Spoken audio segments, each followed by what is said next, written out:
안녕하십니까. 사랑하는 전산교회 성도 여러분. 오늘 소요일 문답 시간입니다. 오늘 같이 살필 소요일 문답은 42문입니다.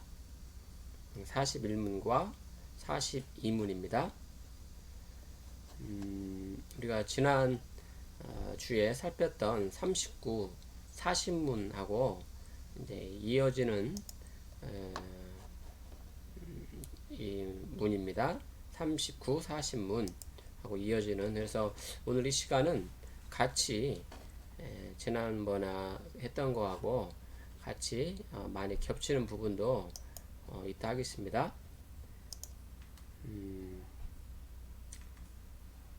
우리가 지난 시간에 살핀 것 중 처음 부분에 살핀 것 중에 소율의 문답의 구조 부분을 우리가 생각해 봤습니다. 그래서 우리가 살펴왔던 1에서 38문까지는 우리 성도들의 그런 믿음에 관한 교리였습니다.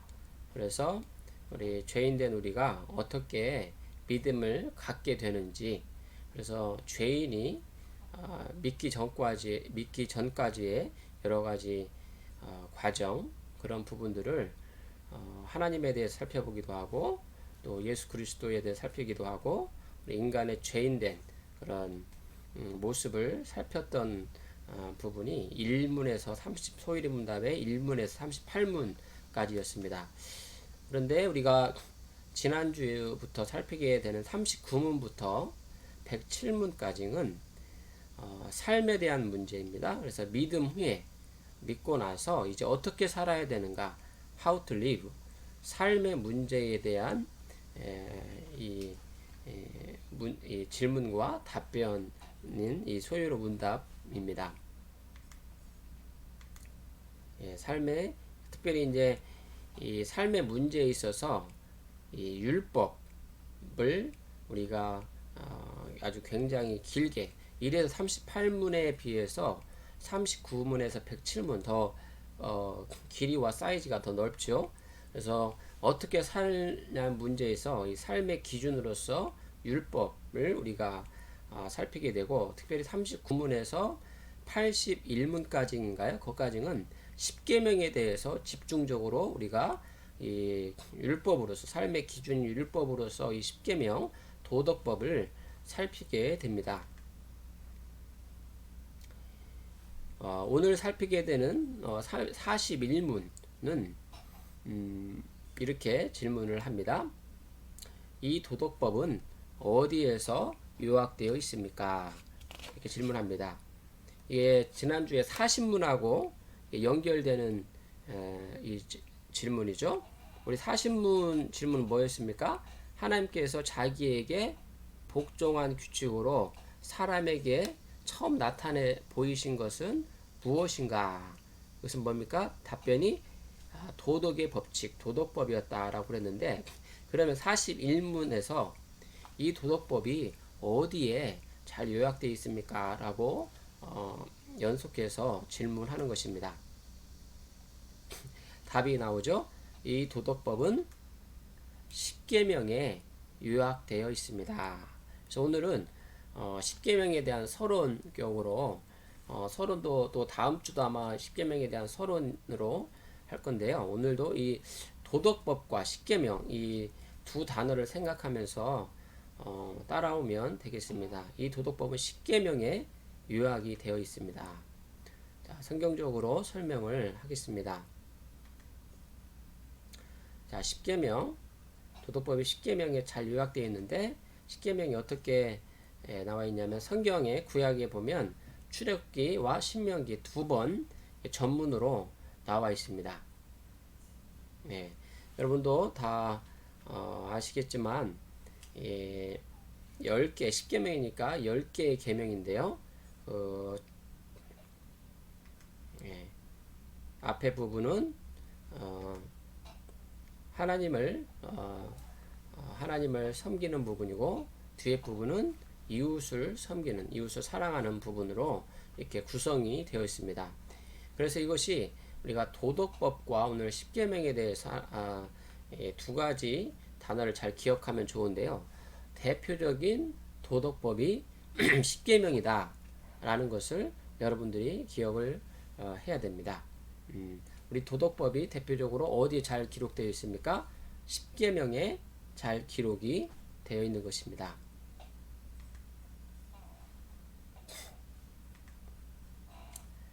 지난번에 소위문답이 이어지는데요. 우리 지난번에 이거 봤죠? 우리 대한민국 국민이 살려면 이 땅에 살려면 이 헌법이 요구하는 법으로서의 그 의무를 지켜야 됩니다. 그런 것처럼 하나님 나라의 백성으로서 하나님의 법에 순종할 의무, 법이 있습니다. 이 그림도 지난번에 살폈습니다.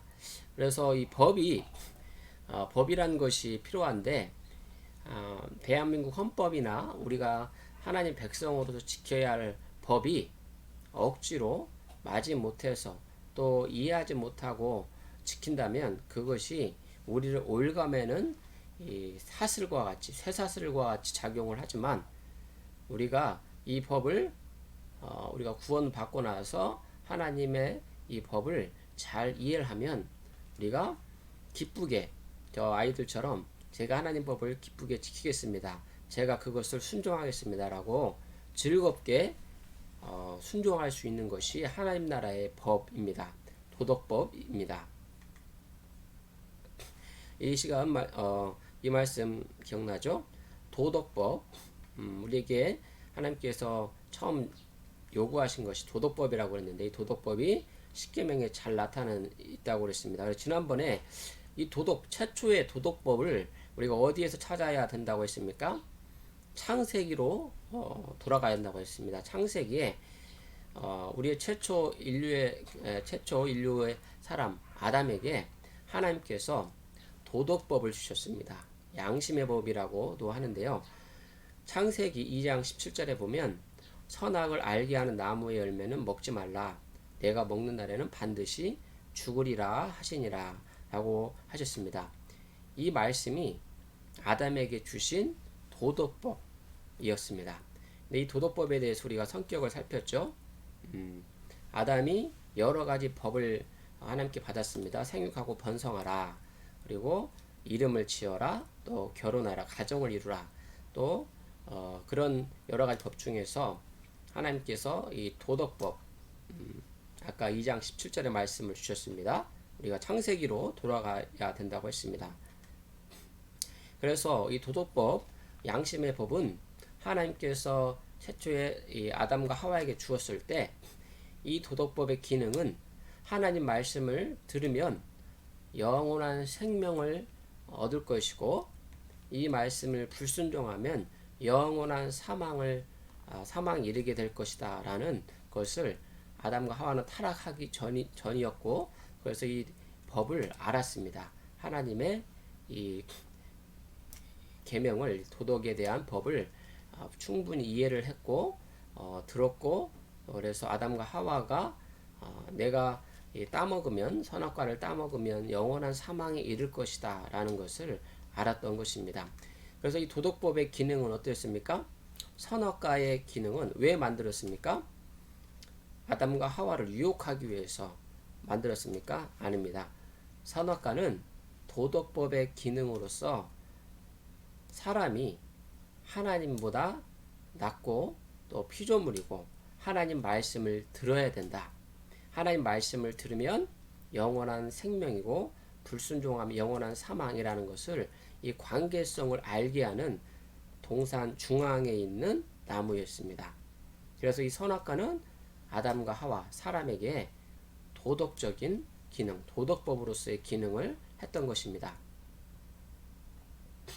자, 오늘 42문으로 빨리 넘어왔습니다. 42문에서 41문과 같이 또 연결돼서 하기 때문인데요. 자, 42문의 질문은 십계명의 요지는 그러면 무엇입니까? 라는 것입니다. 네, 십계명에 대해서 더 자세히 서론에 대해서 살필 수 있겠죠. 자, 십계명의 요지는 우리의 마음을 다하고 성품을 다하고 뜻을 다하고 힘을 다하여 뭐겠습니까? 주 우리 하나님을 사랑하고 또한 이웃을 우리 몸같이 사랑하는 것입니다. 이거죠. 그러니까 십계명을 요지를 하면 이렇게 하나님 사랑과 이웃 사랑을 하는 것입니다. 그리고 마음을 다하고 성품을 다하고 뜻을 다하고 힘을 다하여 이 강조점은 구약과 신약에서 모두 강조하는 부분입니다. 하나님 사랑, 이웃 사랑을 할 때 우리가 마음을 다하고 성품을 다하고 뜻을 다하고 힘을 다하여, 그리고 이 부분은 신약에 가면 예수님께서 다시 한번 아주 명확하게 이 요지를 말씀합니다. 특별히 마음을 다하고 성품을 이제 목숨을 다하고도 이렇게 예수님께서 바꾸어서 말씀도 하셨습니다. 마음과 목숨과 뜻과 힘을 다하여 하나님을 사랑하고 이웃을 사랑해야 된다라고 십계명의 요지에 대해서 구약과 신약은 잘 말하고 있습니다. 이 십계명의 요지에 대해서 살필 때 우리가 이미지를 여러분과 같이 신약과 구약이 도덕법으로서 십계명이 어떻게 연결되는지, 신약까지 연결되는지 한번 생각해 보길 원하는데요. 도덕법의 시작은 어디에서 시작되었다고 했습니까? 최초의 사람 아담과 하와 에덴 동산에서부터 하나님께서 주어졌습니다. 그런데 이 도덕법이 아담과 하와를 통해서 어떻게 됐습니까? 실패가 되었습니다. 그들은 하나님의 그 도덕법을 어기고 선악과를 따먹음으로 하나님이 주신 그 도덕법을 어겼습니다. 그리고 이제 타락한 이후에 아담과 하와 이후에 후대들은 이 도덕법의 하나님의 도덕법, 하나님 말씀을 들으면 영원한 생명, 그리고 듣지 않으면 사망에 이르게 된다라는 것을 그 듣는 기능이 이제 타락이 되어서 잘 모르게 되고 하나님의 그 음성, 하나님의 뜻을 도덕법에 대한 뜻을 거의 알지 못하는 그 타락의 이 단계로 떨어진 것입니다. 그래서 어떻습니까? 이 도덕법을 하나님께서 이스라엘 나라를 선택하셔가지고 다시 이 도덕법의 기능을 다시 활동되게 하셨습니다. 그래서 이 이스라엘 민족을 애굽에 있는 종으로 있는 그 이스라엘 민족을 출애굽 시키셔서 가나안 땅으로 가는 도중 시내산에서 십계명을 주게 되죠. 그래서 이 십계명은 처음 사람 아담과 하와가 받았던 도덕법과 같이 십계명 안에 이 도덕법이 녹아져 있습니다. 그래서 이 녹아져 있는 이 십계명을 이스라엘 민족이 받게 됩니다. 그런데 어떻습니까? 이스라엘도 역시 많은 역사를 통해서 증명되어지는 것은 어떻습니까? 이미 타락해버린 이스라엘 민족 역시 이 도덕법을 하나님이 요구하시는 그 도덕법을 100% 지킬 수 없었습니다.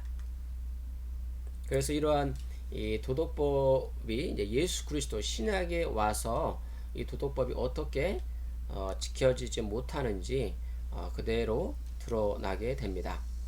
예수님께서는 이 이스라엘 바리새인과 서기관 당시 종교 지도자들에게 이 도덕법을 포함한 그들이 자랑하는 그 율법을 너희들이 어기고 있다, 잘 지키지 못하고 있다라고 계속 지적질을 합니다. 그러자 그들이 예수님을 십자가에 못 박게 되는 것입니다. 그때 예수님 당시에 이 도덕법을 상황이 어떻게 됐냐면 이 이스라엘 민족은 그 시내산에서 받았던 십계명을 포함해서 다른 여러 시민법이나 의식법 뒤에도 살피게 이 두 가지 제가 말한 것을 설명을 해드리겠지만 이 율법 안에 있는 이 여러 가지 계명들을 십계명을 포함한 여러 가지 계명들을 613가지의 그 이 계명들로 율법으로 더 구체화하고 더 확대시켰습니다. 그래서 예수님 시대 때는 이 613가지의 이 선악 판단의 기준으로서 이 율법을 사용했는데 예수님께서는 어떻습니까? 그들을 너희들이 겉으로 드러나는 겉으로는 이 613가지의 율법을 지키지만 하나님께서 진정 원하시는 그 도덕법, 하나님 사랑과 이웃 사랑을 너희들이 행하지 못하고 있다라고 지적을 한 것입니다. 그래서 여러분 이 이미지를 도덕법에 대한 이미지를 아담과 하와 창세기에 있는 최초의 사람에서부터 이스라엘에 선택된 그런 신의 삶 그리고 예수 그리스도의 신학에 이르기까지 이 도덕법의 흐름을 여러분들이 기억하면 좋습니다. 이러한 이 기능들을 창세기에서부터 시작된 이 도덕법의 문제를 한번 제가 동영상을 여러분들이 이해할 수 있게끔 준비를 했습니다. 이 동영상은 유튜브에 베이직 교회 조정민 목사님이 이렇게 이해할 수 있도록 준비한 것입니다. 한번 영상을 여러분들 보도록 하겠습니다. 여러분, 죄는 하나님을 떠나는 데서 시작이 된 거거든요. 하나님께서 선과 악을 알게 하는 나무의 과실을 먹지 말라고 그럴 때 그게 하나님과 붙어있는 유일한 신라 같은 생명선이에요. 그래서 하나님께 이게 옳습니까? 옳지 않습니까를 물어야 하는 마지막 한 가지 질문, 그걸 하나님께 드려야 되는데 그걸 내가 관장하기 시작한 거예요. 그걸 하면은 하나님이 필요 없어집니다. 하나님하고 상관이 없는 삶이 시작이 돼요. 그래서 우리가 하나님하고 멀어진 삶을 점점점 살기 시작을 하면서 우리가 일어난 것이 살인, 사기, 강간, 절도 뭐 이런 범죄들이 나타나기 시작을 하는 거죠. 선과 악을 알게 하는 나무의 과실을 먹지 말아라. 내가 선과 악을 판단하는 주관자가 아니다 라는 세부 지침이 십계명이에요. 뭡니까? 첫째, 나 이외에 다른 신을 섬기지 말아라. 두 번째, 우상을 만들지 말아라. 이름을 망령되이 일컫지 말아라. 안식일을 지켜라. 부모를 공경하라. 살인하지 말라. 간음하지 말라. 도적질하지 말라. 거짓말하지 말라. 이웃의 것을 탐하지 말라. 자, 이걸 하나님께서 10가지 계명으로 주시고 이걸 지키면 하나님과의 관계가 지켜진다고 말씀하신 것이죠. 이스라엘 백성들에게 하나님과 계속해서 관계를 맺고 살아가는 조건이 새롭게 주어진 것입니다. 요거 지키면, 요 10가지 지키면 그러면 하나님의 백성으로서 마땅히 살아갈 것이라고 말씀하신 것이죠. 요거 지켰습니까? 모세 잠깐 산에 올라간다 금송아지 만들었다가 또 난리를 치죠. 그리고 이 10가지를 갖다가 지킨다라고 생각한 사람들이 유대인들이었어요. 그리고 잘 지키기 위해서 법을 더 세분화했죠. 안식일 규정은 300여 가지로 늘렸습니다. 얼마나 걸어야 안식인가? 얼마나 걷지 않아야 되는가? 뭘 들어야 되는가? 그래서 그런 것들 다 만들어서 철저히 지키겠다고 했는데 그걸 지킨다고 하는 것들이 무거운 짐이 되어서 지키기는커녕 더 많은 선과 악을 판단하는 기준이 된 거예요. 네, 여기까지 보도록 하겠습니다. 예, 아까 제가 말씀드린 대로 창세기에 있던 이 도덕법, 창세기에서부터 시작된 이 도덕법의 잠깐만요, 슬라이드를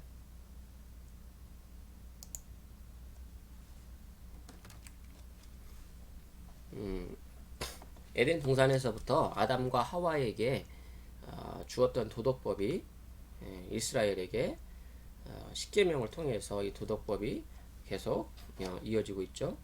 하나님께서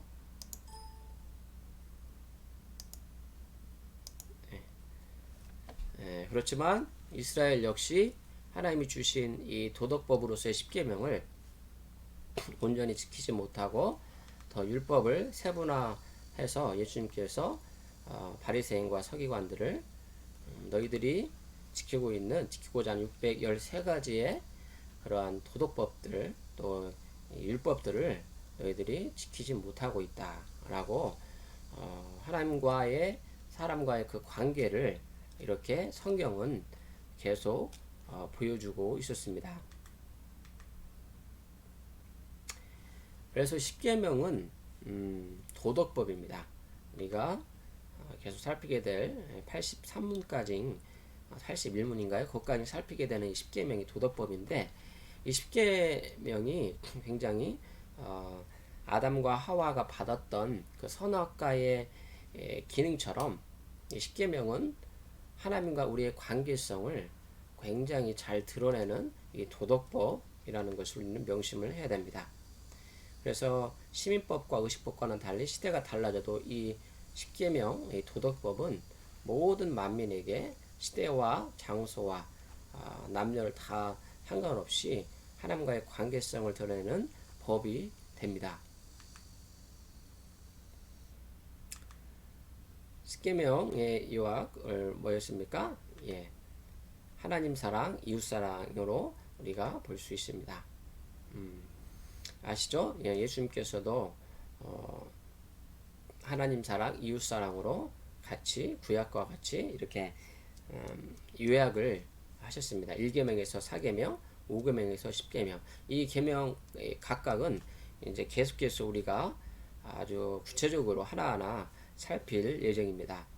이것을 우리가 알아갈 때 굉장히 우리가 하나님을 사랑하고 하나님이 어떠한 분이신지 알고 또 사람 사랑하는 것이 어떤 것인지를 우리가 우리 신앙생활에 있어서 도움을 받게 됩니다. 예수님께서 마태복음 22장에서 이렇게 요약을 해주셨습니다. 십계명 도덕법은 내 마음을 다하고 목숨을 다하고 뜻을 다하여 주 너의 하나님을 사랑하라 하는 것이다. 이것이 첫째 되는 계명이고, 또 둘째 되는 계명이 내 이웃을 내 자신과 같이 사랑하라 하셨으니 이 두 계명이 온 율법과 선지자의 강령이니라 라고 딱 요약을 해주셨습니다. 그럼 예수님께서 이 율법을 그렇게 딱 하나님 나라 이웃 사랑으로 요약을 해주셨는데, 십계명도 이 율법 안에 들어가 있죠. 그러면 율법이 어떻게 이루어져 있냐면 도덕법과 의식법과 시민법으로 이렇게 이루어져 있습니다. 그래서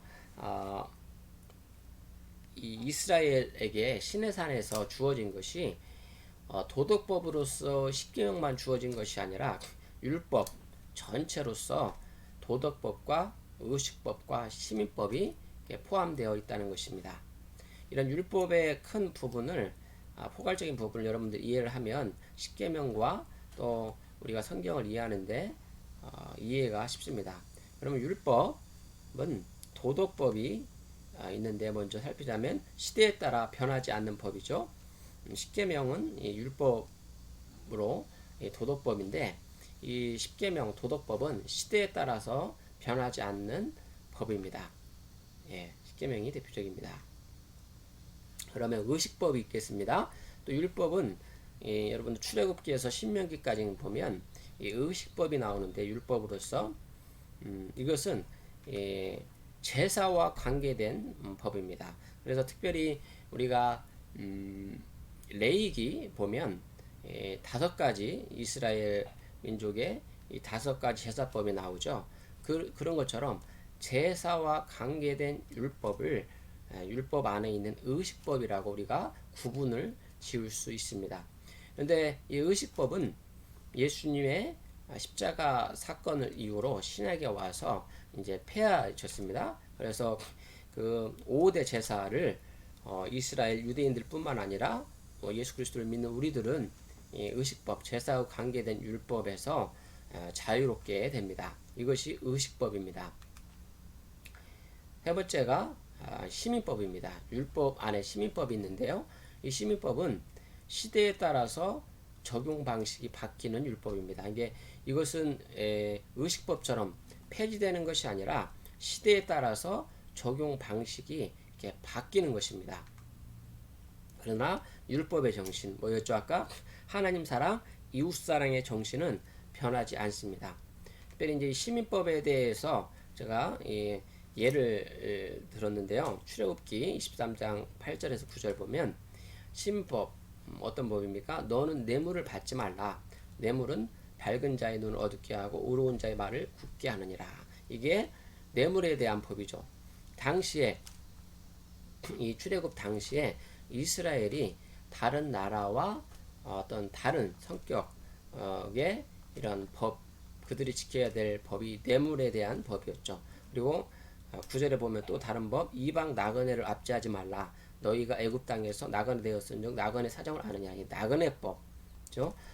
그 당시에 출애굽 당시에 이스라엘 민족들이 이제 가나안 땅에 들어가기 전에 또 그 과정에서 지켜야 될 법이었습니다.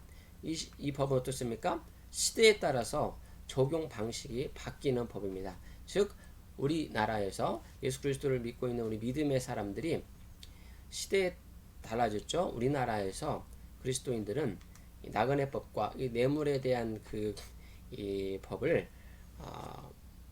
우리가 시대에 맞게 적용을 해서 율법의 정신, 하나님 사랑, 이웃 사랑의 큰 정신을 가지고 이 법을 우리의 처지에 맞게 또 우리나라의 상황에 맞게 또 헌법 상황에 맞게 우리가 변경해서 적용해서 지켜야 되는 법입니다. 십계명의 원리는 알죠? 여러분들 하나님을 사랑, 이웃을 사랑하라는 것입니다. 1계명에서 네 번째 계명, 다섯째 번째에서 10번째 계명까지는 이웃을 사랑하는 계명입니다. 지난 시간에 이거 뵀죠? 자, 도덕법의 유용성, 10계명의 유용성은 어떤 유용성이 있습니까? 우리가 이 도덕법을 10계명을 잘 알면 또 율법을 더 포함할 수도 있겠죠? 이 법을 잘 알면 하나님의 성품과 뜻을 우리가 잘 알게 됩니다. 또 인간의 하나님 이 피조물로서 창조주 하나님께서 이 피조물에게 인간의 의무가 무엇인지를 우리가 도덕법을 이 율법을 잘 묵상하면 우리가 참 도움을 받고 이해가 될 수 있습니다. 그리고 이 신약 백성으로서 예수님께서 당시에 우리에게 그 도덕법으로서의 말씀하신 부분을 우리가 잘 이해를 하면 예수님을 의지하고 예수님에게 순종하는데 굉장히 유익을 누리게 됩니다.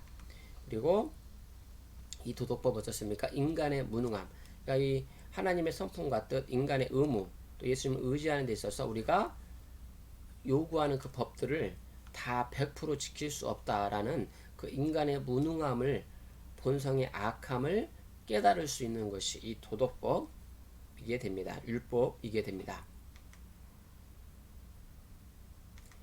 그래서 율법은 우리를 하나님을 알게 하고 율법을 깨닫게 하는 역할이죠. 그리고 복음은 어떻습니까? 우리 율법을 다 죄를 깨닫고 지켜지지 다 지킬 수 없다라는 것을 이 복음이 우리를 깨닫게 하고 예수 그리스도를 통해서 우리 그 죄인을 용서하고 구원을 받게 하는 것이 복음입니다. 그래서 율법은 죄를 깨닫게 하는 역할이고 복음은 그 죄를 용서하고 구원을 받게 하는 역할이 복음입니다. 그렇지만 이것을 우리가 율법을 잘 깨달을 때 우리가 신약 백성으로서 이 율법이 우리를 정죄하는데 그 기능을 하는 게 아니라 율법 역시 복음 안에서 용서받은 우리들은 율법 안에서 하나님이 우리가 어떤 걸 요구하시는지 또 하나님이 어떠한 분이신지 율법을 통해서도 우리가 어떤 복음의 기능, 하나님 백성으로서의 기능을 할 수 있다, 살아갈 수 있다라는 것을 여러분들이 잘 깨달아야 됩니다. 예, 마무리하겠습니다. 자, 42문 오늘 우리가 살폈습니다. 하나님께서 우리에게 도덕법으로 주신 것이 10계명입니다. 예, 두 가지 단어를 기억하면 좋습니다. 하나님께서 우리에게 도덕법으로 주신 것이 10계명입니다. 성도들이 지켜야 할 영원한 법칙입니다. 아담과 하와에게 선악과를 주었던 그 도덕법, 그래서 그것을 하나님 말씀을 지키면 영원한 생명이고 지키지 않으면 사망에 이르게 된다라는 그 도덕법으로서의 영원한 계속 시대와 장소와 상관없이 지켜야 될 것이 십계명입니다. 예수님께서 십자가를 지셨을 때 이제 이렇게 이해를 하는 부분들 많죠. 하나님의 이 예수님께서 지신 십자가가 이 십자가의 이 모습이 처음 가로 이 세로로는 어딜 향합니까? 하나님 이 하늘을 향하죠. 그래서 하나님을 향하는 수직적인 사랑을 나타내고 또 수평으로는 이웃을 향하는 수평적 사랑을 나타냅니다. 그래서 아담과 하와에서 이 에덴 동산에서 시작했던 그 하나님의 주신 그 도덕법이 십계명적인 도덕법이 십자가에서 완전히 이루어졌습니다. 하나님을 향한 수직적인 사랑과 이웃을 향한 수평적 사랑을 우리가 십자가를 통해서 우리가 순종할 수 있는 것입니다. 두 번째는 1에서 4계명은 하나님을 향한 수직적 사랑, 5에서 10계명은 이웃을 향한 수평적 사랑이 됩니다. 10계명은 하나님의 사랑과 이웃을 향한 사랑이 완성된 십자가로 나아가는 온전한 길을 제시합니다. 진리 가운데 가장 핵심이 되는 진리가 됩니다. 자, 질문을 제가 3가지 준비했습니다. 잘 생각해 보십시오. 자, 율법에는 3 종류가 있었습니다. 그것이 무엇이었습니까? 도덕법을 포함한 다른 2가지 또 도덕법과 또 다른 법이 있었죠. 도덕법 중 가장 대표적인 것은 무엇이었습니까? 오늘 강의의 핵심 포인트죠. 3번째, 이 10계명을 2가지로 요약하면 어떻게 됩니까? 하나님과 우리 인간과의 사이를 이 도덕법으로서 10계명을 요약하면 어떻게 됩니까? 잘 생각해 보시고 기도하고 마치도록 하겠습니다. 하나님 아버지, 오늘 41문과 42문 10계명에 대해서 서론 부분을 또 살피었습니다. 우리가 지난 주부터 생각했던 하나님과의 우리의 관계성을 나타내는 것이 도덕법인데, 이 도덕법이 이스라엘에게 주신 10계명으로 잘 표현이 되었습니다. 이 도덕법은 10계명은 하나님을 사랑하는 것이고 또 이웃을 내 몸과 같이 사랑하는 것으로 잘 요약이 됩니다. 이 법은 시대와 장소와 또 여러 가지 상황에 따라서 변하지 않습니다. 오늘날 우리에게도 예수 그리스도를 믿는 사람으로서 이 도덕법 10계명을 계속 잘 지켜야 되고, 이 법을 잘 우리가 깨닫고 이해할 때 하나님이 어떠한 분이신지 또 이웃이 어떠한 사랑을 우리가 품어야 되는지 잘 이해할 수 있습니다. 계속 살피게 되는 이 10계명, 이 도덕법을 통해서 우리가 하나님이 어떠한 분이신지 또 이 10계명을 통해 우리의 삶이 또 우리의 신앙이 더욱더 풍성해질 수 있는 그러한 시간들이 되게 하여 주시옵소서. 감사합니다. 예수님의 이름으로 기도합니다. 아멘.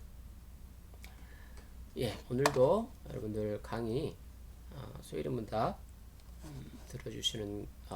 들으시라고 수고 많았습니다. 감사합니다. 다음 시간에 또 찾아뵙도록 하겠습니다.